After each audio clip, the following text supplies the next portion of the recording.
In today's video, I will explain how I enhanced an old photo from this to this. As you can see, this is the original photo. It's a nice shot, but it's a bit dull and lacking in contrast. It's blurry as well. Let me introduce you to a website called MyHeritage.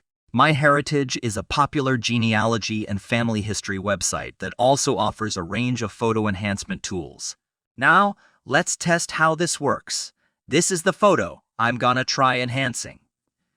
It's a beautiful portrait, but as I zoom in, you can see that it's pixelating and losing quality. Click on Upload, choose the photo that you wish to enhance, and wait until the image is uploaded.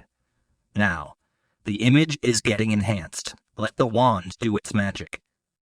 It will hardly take a minute. Now it's done. You can scroll sideways to see before and after images.